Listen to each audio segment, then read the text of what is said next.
pushed her. Pretty sure the fall killed her.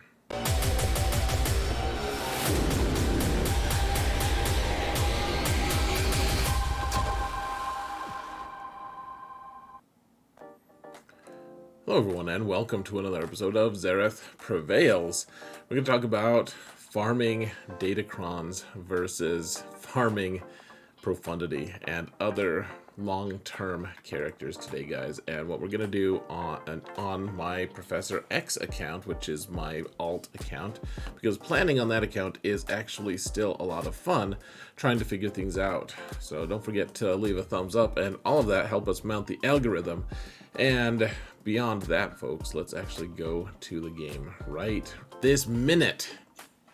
Whoa, we're in the game. We didn't even use a transition. Madness. This is crazy. I wonder if that R2 unit's gonna get me a drink. I'm freaking thirsty. All right. This is Professor X. We're at 7.4 million, guys. We keep bloating our GP just because there's new characters, new cool things. I do have the Executor. I don't any longer have the Jedi Master Kenobi Datacron because it just disappeared a few hours ago. I do, however, have some new Datacrons for GAC and or for whatever, for set 4. And you can see we're working on them. They're work in progress. We'll get there eventually. However, there are a couple that are just ridiculously good, folks. And this is part of the argument that we're going to be making. First off, we have the Empire one, where reduces their cooldowns by 1. Whenever Empire allies inflict a debuff, they reduce their cooldowns by 1, which makes Vader ridiculously good. It makes EP Starkiller Mara really good. It makes, makes Lord Vader ridiculously good, though this account doesn't have Lord Vader. So that's amazing. We also have the Smuggler one, where when a Smuggler ally gains prepared, reduce their cooldowns by 2. So they get all the cool cooldowns, all of that stuff. And then, there's also, if you don't do that, there's a few other good ones. There are, good Smuggler ones for light side as well. However, then the two that are the most relevant for us, because obviously Lord Vader is going to have good ones. There's no question about that. However, Dash has a really good one here. Dash has one that lets you, well, a couple good ones. One of them, he's going to be ramping his health, potency, and offense every time he crits someone. So every time he can do 9 crits in 3v3, 15 crits in 5v5 with his AoE, and he almost always crits. He's going to be doing some crazy amounts, like 15 times 8, whatever that is, folks. Let's see, 30, 120% every time he does his AoE. Or the even more pervasive one, guys. Every time someone takes a turn, he just takes a bonus turn and deals 100% more damage. And because it can reduce its cooldowns, every time he gains prepared, he's just going to be able to spam this, most likely. The other one is Darth Vader, because you can do either one of these. This is fine. Honestly, level 6 is the crazy one, because he can just loop Merciless Massacre forever. He can do it crazy. I have seen him take down, I think 4 different GLs at this point, at least 4 different GLs. And so there's at least 2 characters here that are going to be as good as Galactic Legends. TIE Fighter Pilot might be able to do something too, though I haven't found anything yet. And so this is a very good Datacron set, and all of them have been pretty good to certain degrees. Malgus makes him into a GL himself. His kit might just do that anyways, but the new BAM one is also very good to counter GLs. And then obviously, the ones from set 2 that are still here, they're very, very impactful. And the thing that I want to talk about here, folks, is I know that people don't necessarily love Datacrons. I get that. Some people don't. And if you don't want to do Datacrons, that is 100% your call. I'm not trying to tell you have to. the thing that I'm trying to decide for myself is I only have 2 GLs. I also have Starkiller, so I don't want mean to be disingenuous, but he, Starkiller kills most, well, maybe not most GLs, but a lot of them. He does a good job, but he's not quite a GL status. And I am facing people consistently with 5 or 6, and it's very difficult for me to match up with them. However, Malgus has a chance to stop some of them if he's well modded, and I put some relics on him and everything. And the question is, right now, I am still a month or 2 at the very closest from unlocking any Galactic Legend on this account. I think I'm equidistant between Supreme Leader Kylo and Sith Eternal, but I still need an enormous amount of gear. Now, I can't get those characters right away. I'm working on First Order right now because I want their fleet. However, the other big thing right now, guys, is the Profundity. The Profundity is a ship. Like, obviously, it's a good ship. It's the best ship. And, that's the new hotness. We need to be prioritizing that. And for that, I have made a lot of progress here. We have Dash at Relic 7, which is actually someone we're going to be talking about a lot. But then I need Cassian, at Admiral Radis, and Hera are the only 3 that I have left. Now we have to farm Radis, and if I do a bunch of refreshes, he's not going to be available for the second unlock. That's just not going to be possible. However, it is very, very achievable to unlock him in the third time around. So that's probably what we're going to be targeting, as well as, we're going to get Hera and Cassian up in total to farm. And I did some of the math. It's very, very rough math, but in general, if I get about the right total for farming for relics, and I don't get any supplemental signal data or anything, just in Cantina itself, I'm about 26 days away from farming all of the necessary relics for those 3 characters. That includes Relic 9 for Admiral Radis. I have all of the materials that I need, I believe. However, I just don't have the signal data. The biggest question to me is, what level of priority should I be placing on Profundity? And, there's Profundity, and then what level of priority should I be placing on this other, on GLs in general? Like, what should I be focusing on, folks? And I would love to hear you guys weigh in on it. Of course, I would appreciate if you'd let me discuss it a little bit myself before you tell me I'm ridiculous and stupid and foolish, because I think that there's this paradigm shift that's coming up, and I think that we're going to need to focus or shift our focus, at least those of us who are kind of in the mid game, or mid to upper game, where we're trying to get new GLs. And new GLs, obviously, like, I would love to get Jabba on this account. I don't know if it's feasible.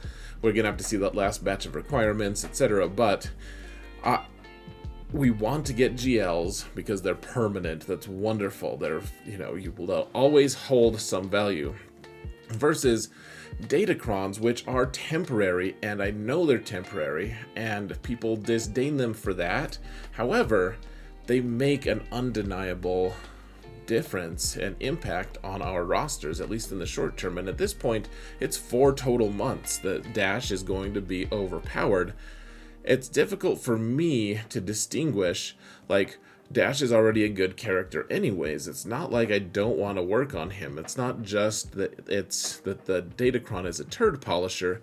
It's that the Datacron will eventually go away and Dash will be less awesome for it. And so I'm trying to decide what I want to do. Should I only focus on Profundity and, for the most part, miss out on Dash? The thing is, Dash's best team, I don't have a lot of Scoundrels on this account, or smugglers, more like. I don't have a lot of smugglers, and so even though Dash is ready, we do need his Omicron, which I think it's going to be next. I was hoping I could put it on Radis, but I think it's going to be on Dash, unfortunately. But if we put the Omicron on Dash, we still don't really have a lot of characters that can take advantage of all of his stuff. Like, we can put Han and Chewie there, but this is 3v3. And I would think I would rather have his own team. Now, if we kind of just delay with the Profundity, if we say, all right, we have 2 months before we can actually unlock it anyways, because I'm farming Adrad at a slower rate than is maybe ideal, then, you know, Vandor and young Lando suddenly become a little more attractive. It's really cheap to get Vandor up, and I didn't even realize I have his Zeta on him already. I was like, oh man, I gotta apply that thing. However, he's the kind of the glue, guys. He actually facilitates dash taking down if you have a damage dealer like young Han or young Lando that can ramp damage. Well, young Han can, and young Lando can just do a huge amount of damage. If you haven't seen that video of mine yet, you probably want to see it at some point. Go search for like young Lando does big damage, something like that on my channel. It's pretty interesting, especially in threes. He is one of the biggest single hits in the game, and so you know, with Dash and Vandor and young Lando, they could already take down a couple different GLs, maybe just one. I could take down Jedi Master Luke in threes. In threes now, with the bonus turns and all the cool Datacrons, this team is going to be ridiculously strong. It's going to be taking down a lot of teams. Dash is going to just give 0 Fs. He's just going to do a lot of damage, and it's going to be somewhat glorious. And so, should I be only focusing on the Rad-S, or you know, should I also, at the expense of my current situation in GAC, should I just be farming Supreme Leader Kylo or Rey or Sith Eternal, one of those characters that, you know, I'll have Ben Solo here pretty soon. Should I be trying to get Rey for him? I'm not sure. So, similarly, Darth Vader is going to be countering probably 4 of the different GLs pretty soon. Should I just be focused on other teams, or should I be working with Vader as well? And honestly, folks, I think, you know, AP Starkiller is going to be crazy now. You know, TIE Fighter Pilot has some weird comps that he could maybe work in. Should I delay things? Should I continue to work on Datacrons? The thing is, I think I should. Actually, I should passively be working on these other Galactic Legends, these other unlocks, and I should be actively working on Profundity. Absolutely. Profundity is going to help this account because I already have good fleets anyways. However, I do think, folks, Datacrons... Well, okay, so what do I need to make a good team? Like, to make a new GL, if we say that these characters are essentially Galactic Legends, Dash is going to be a Galactic Legend. In 3v3 and 5v5, we need Relic 5s on these characters. It's going to interrupt our progress in a big way to get these characters to Relic 5. However, I'll still have this team once it's all said and done, so that it's not a total waste, but... how worthwhile is it if we say that Dash is a GL in his own right? Then really having access to a Galactic Legend that we also just get to keep a good squad anyways for later, the access to that is going to be just a couple characters, 2 characters, because I already have Dash farmed. Even if I didn't, it's only 3 characters for 3v3, only 5 characters for 5v5. Now, I'm not really in striking distance to get, you know, other characters necessarily. Like, I wasn't in striking distance to get my Night Sisters with Mother Talzin up and running, for instance. And I don't think that they're as good as a Galactic Legend anyways. But with these 2 characters, I already have a lot of the pieces to it. And I think that for a lot of accounts, it's going to be the same. We're all going to have pieces to these accounts that, you know, like my Thrawn isn't up to snuff. He's just gear 13 without any relics on him. Moff Gideon doesn't have any.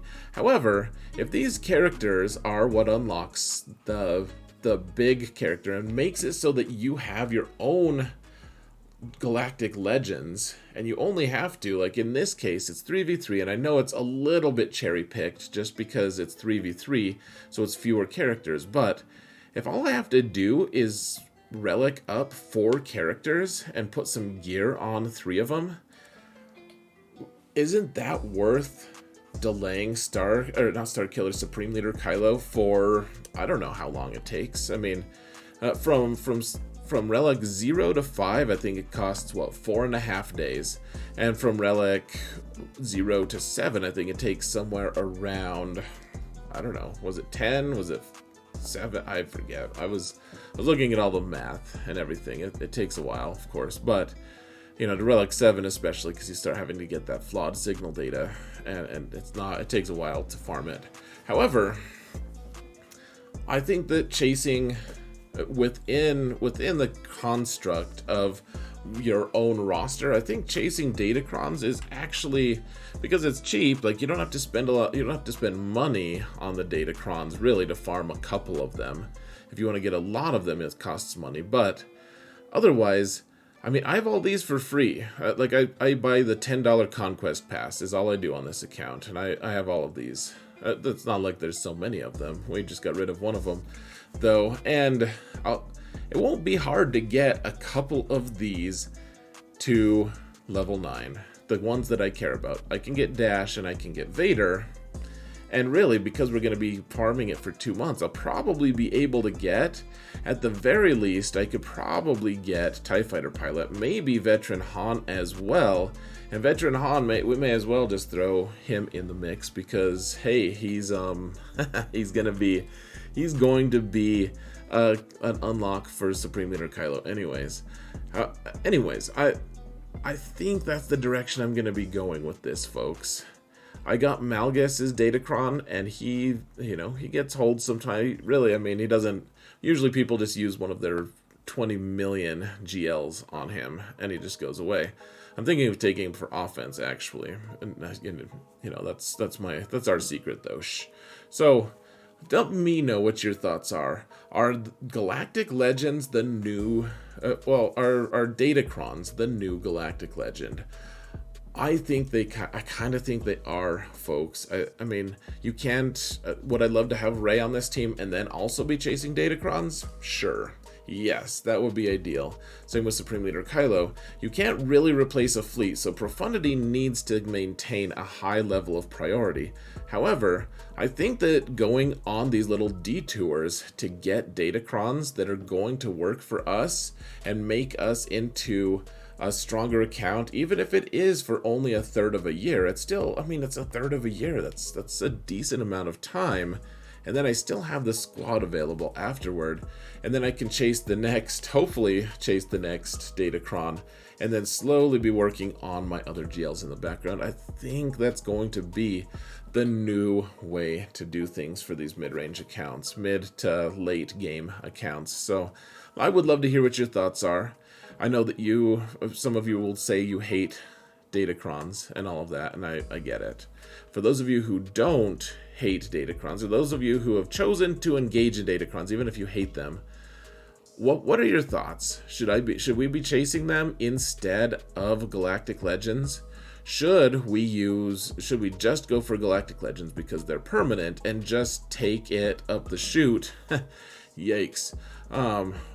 For the short term, in order to get more GLs. I mean, GLs take months and months. I don't want to drop into a Kyber obscurity in the meantime.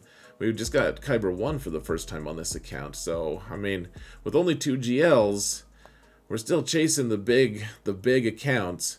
What should we be doing, folks? I would love to hear your input. Thank you all so much for watching. And remember that in all things, Zareth prevails.